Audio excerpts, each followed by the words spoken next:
हूँ 15 से 20 मिनट आपको क्वेश्चन समझने में लग जाएगा। और पहला केस स्टडी तो 3 से 4 पेजेस का आता है, वो आप पहला अगर आपने रीड नहीं किया होगा ना तो आपकी लगनी है लंका वहाँ पे, आपको रोते हुए निकलोगे एग्जाम के बाहर। Hello everybody, I am C Sneha Chanchlani और आप सबका मेरे नए वीडियो में दिल से स्वागत है। आपने कैप्शन में पढ़ लिया होगा, हमने आज डिस्कस करना है SCMP के बारे में, किस तरह से हमको पेपर क्रैक करना है। सबसे पहले मैं बता रही हूँ कि लोग सब में पास हो जाते हैं, SCMP और डायरेक्ट टैक्स इन दोनों की वजह से फंस जाता है ग्रुप। ठीक है, SCMP को हमें कैसे करना है आज हम इस वीडियो में समझेंगे। मेरा SCMP मैंने 2 अटेम्प्ट दिए थे ग्रुप 2 पे। पहले अटेम्प्ट में मेरे SCMP में 40 मार्क्स आए थे जब मैंने 25 डेज की तैयारी करी थी। फर्स्ट टाइम पढ़ के सीधा सा पेपर दिया था और ठीक है, और एक चैप्टर छोड़ा था मैंने स्टैंडर्ड कॉस्टिंग वाला। फिर जब मैंने सेकंड अटेम्प्ट दिया उसमें मैंने सारे चैप्टर्स करे थे। मैंने मतलब मेरा कहने का चैप्टर छोड़ना कोई भी नहीं है, चैप्टर करने सारे। जिस सब्जेक्ट में है ही 10-12 चैप्टर तो उसमें से भी चैप्टर छोड़ेंगे तो फिर ये तो लग गई लंका। ठीक है, तो हमें करना क्या है, हमें सारे चैप्टर कंप्लीट करने हैं। दूसरी बात, क्योंकि कई बार हम कोई चैप्टर पढ़ के भी जाते हैं लेकिन उसमें से डिफिकल्ट क्वेश्चन आ जाते हैं तो हमें वो छोड़ना ही पड़ता है, बीच में फंस जाते हैं। क्योंकि पेपर का लेवल तो ऐसे ही होता है ना, 50% थोड़ा नॉर्मल होगा, 20% बहुत ईजी होगा, 20% बहुत हार्ड होगा, 10% ऐसे मतलब वो बटा हुआ होता है। इसीलिए मैं कह रही हूँ कि छोड़ना कुछ नहीं है। क्योंकि मैं जब पास हुई थी तो मैंने स्टैंडर्ड कॉस्टिंग पढ़ के गई थी, लेकिन वहाँ पे मैंने कितने दिन लगाए थे स्टैंडर्ड कॉस्टिंग को कंप्लीट करने में, लेकिन वहाँ पे आ गया वो मिसिंग वैल्यू वाला क्वेश्चन जो कि मैं छोड़ के गई थी। और किया था शायद एक बार किया था लेकिन बार बार रिवाइज नहीं करा था, तो वो टाइम नहीं मिला था मुझे। तो मैं वहाँ पे आता हुआ भी बीच बीच में मतलब मैं ऐसी अटकी फंसी, मेरे को छोड़ना पड़ा। इसीलिए हम करके भले सारे चैप्टर जाते, इसका मतलब ये नहीं है कि वहाँ पे हमको सारा कुछ आ जाएगा। तो ऐसे चैप्टर्स, कुछ चैप्टर्स ऐसे रखो जो बहुत स्ट्रांग रहने वाले हैं आपके, जिस पे आपको बिल्कुल वो भरोसा है कि किसी भी तरीके का क्वेश्चन आ जाए वो आप क्लियर कर ही लोगे। और बाकी के करना हमें सारे ही चैप्टर है।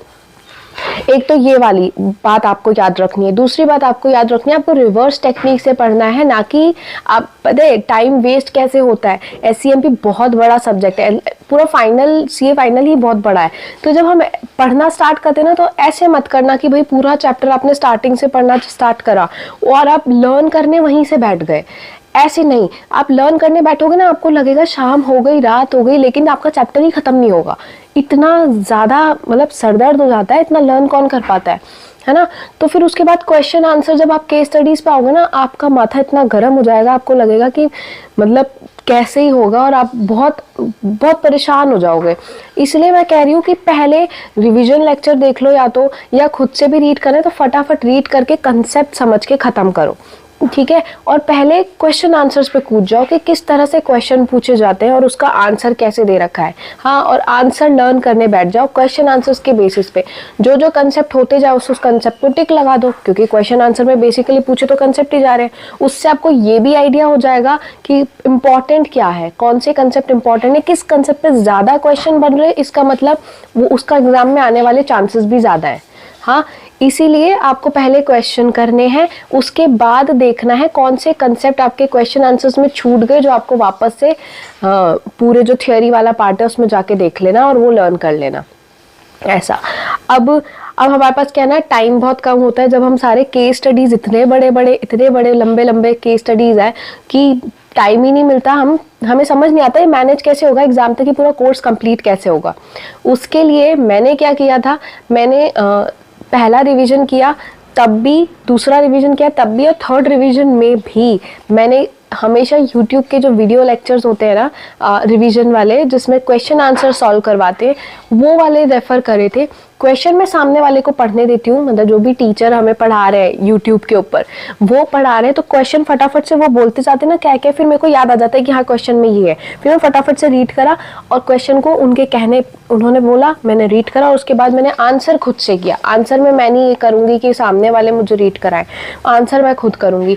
इस तरह से थोड़ा स्पीड मेंटेन हो जाता है कि क्वेश्चन हम क्वेश्चन में ही स्टक हो गए ना कि कैसे करना है, ये क्या करना है, तो हम आंसर में आते आते तो हम परेशान ही हो जाएंगे और हमारा कोर्स बहुत लंबा है, नहीं कंप्लीट होगा।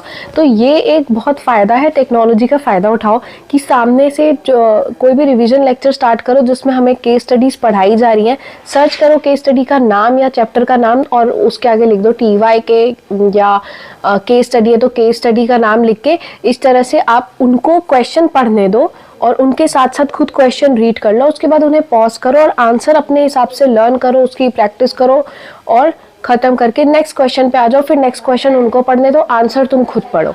इस तरह से, और क्वेश्चन उनके पढ़ने के बाद खुद भी पढ़ लेना। बस एक बार बेसिक आइडिया तो जाना चाहिए ना कि क्वेश्चन में है क्या, वो चीज़ मैं कह रही हूँ। और इसी तरह से मैं अगर आपको रेफरेंस दूँ तो मनन पुजारा सर है जो पूरा केस स्टडी डाइजेस्ट अपने यूट्यूब पे उन्होंने पूरा करवा रखा है।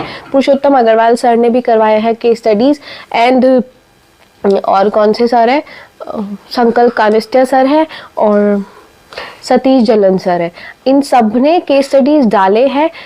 मनन पुजारा सर ने ना एक एक केस स्टडी, मतलब जो केस स्टडी डाइजेस्ट है उसको में क्वेश्चंस में मार्क करा रखा है कौन सा क्वेश्चन किस चैप्टर से है। तो वो अगर आप पहले मार्किंग आपके पास होगी ना तो आप ये भी कर सकते हो, जब चैप्टर कंप्लीट हो जाएगा, आपका स्टडी मटेरियल कंप्लीट होगा, उसके बाद आपने केस स्टडी डाइजेस्ट उठाना है।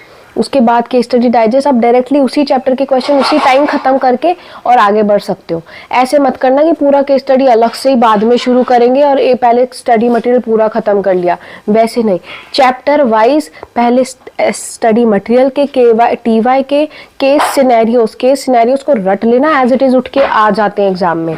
केस सिनेरियोज TY के क्वेश्चन इलस्ट्रेशन करने के बाद केस स्टडी डाइजेस्ट पे जाना है, उस चैप्टर से रिलेटेड केस स्टडी सॉल्व करनी है। और लास्ट वाला जो चैप्टर है स्टडी मटेरियल में, उसमें भी लिखा रहता है एंड में कि इसमें कौन कौन से चैप्टर्स है, तो उसके भी रिलेटेड चैप्टर्स लास्ट वाले चैप्टर में से रिलेटेड केस स्टडीज खत्म करना, साथ के साथ करना। उसके बाद देखोगे आपकी सारे केस स्टडीज में आपका पूरे चैप्टर के बेसिक मोटे मोटे सारे कंसेप्ट कवर हो चुके होंगे, और जो नहीं हुआ उसको एंड में आप स्टडी मटेरियल से कर लेना। इस तरह से रिवर्स रीडिंग करोगे ना तो आपका ग्रिप बन जाएगा सब्जेक्ट पे, आपको ये पता लग जाएगा क्वेश्चन कैसा आने वाला है और उसका आंसर कैसे देना है हमें।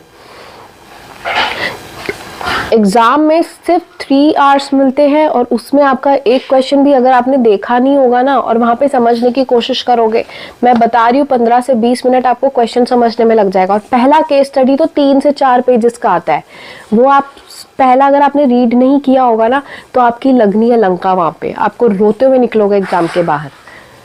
इसीलिए बोल रही हूँ पहले जितना हो सके एग्जाम से पहले सारे केस स्टडीज आंखों के आगे से निकालो। और जब टाइम कम बचता है तो सिर्फ ये करने दो कि क्वेश्चन सामने टीचर्स पढ़ते जाओ, फटाफट आंसर खत्म कर दो रीड करके।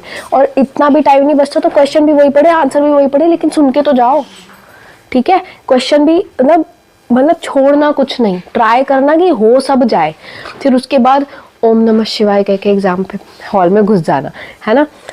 अब देखो जो स्टार्टिंग के 4 चैप्टर्स होते हैं ना, स्टार्टिंग के 4 चैप्टर्स उनमें थ्योरी ज़्यादा आती है, ठीक है। तो उसकी तो थ्योरी बहुत अच्छे से करनी है, बाकी सबके प्रैक्टिकल थ्योरी सब पे ध्यान देना है।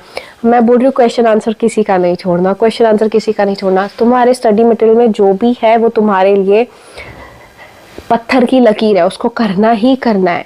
हाँ, मेरा एक फ्रेंड है, उसने एग्जाम दिया था SCMP का। देखो अब मुझे क्या होता है ना, अपने आप को हम क्या करते हैं, कंपेयर करते दूसरों से। हाँ, हमें डाउट होने लगता है कि मेरी तैयारी ठीक नहीं है, उसकी ज़्यादा तैयारी ठीक है। अब जब मैं खुद तैयार कर रही थी अपने SCMP के लिए तो मेरा पूरा का पूरा फोकस था मेन सारे केस स्टडीज़ खत्म हो जाए।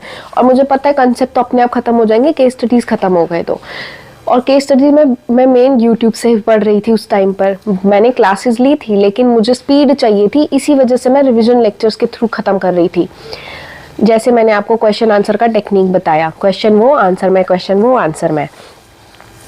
तो हाँ, मैंने क्या है ना, जब मैं ये कर रही थी तो मेरा एक दोस्त है जो मुझे बार बार ना वो भेज रहा था चैप्टर के बीच बीच में उठा के कोई भी टॉपिक कि इसको पढ़ लेना ये इंपॉर्टेंट है, इसको पढ़ लेना ये इंपॉर्टेंट है। कभी RTP में से कोई क्वेश्चन उठा के मुझे भेज रहा है कि इसको सॉल्व करके दिखा।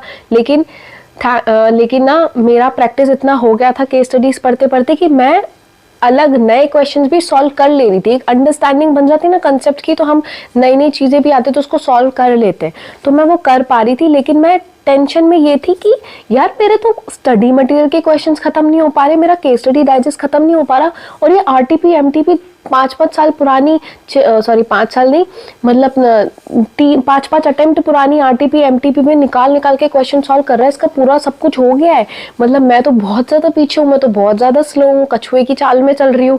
हाँ, तो मुझे ये थोड़ा सा दूसरों को उसको देख के मुझे टेंशन होता था।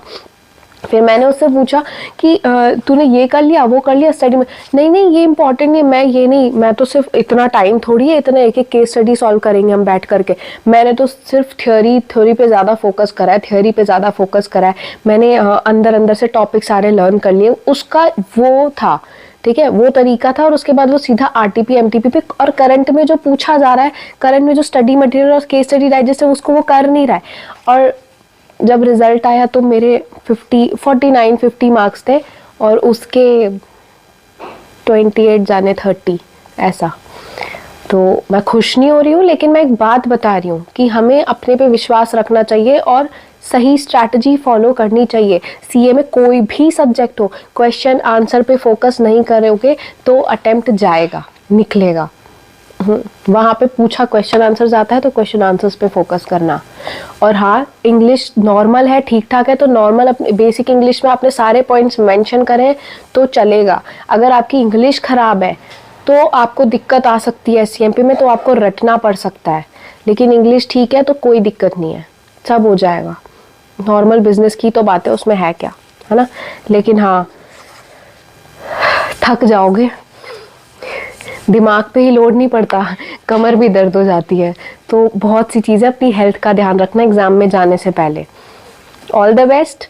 आई होप आपको ये वीडियो काम आई हो, हेल्पफुल लगी हो। अच्छे से पढ़ना, अच्छे से कंप्लीट करना। मेरा पूरे वीडियो का एक ही मोटो था, ये बोलना कि केस स्टडीज पे, क्वेश्चन आंसर्स पे फोकस करना और डेफिनेशन जितना हो सके लर्न करना, नहीं तो मतलब तो सब चीज़ों का समझना, छोड़ना कुछ भी नहीं। Okay, see you, tata, bye bye. और अगली बार किसी नई वीडियो में मिलती हूँ किसी नए टॉपिक के साथ। Okay, bye.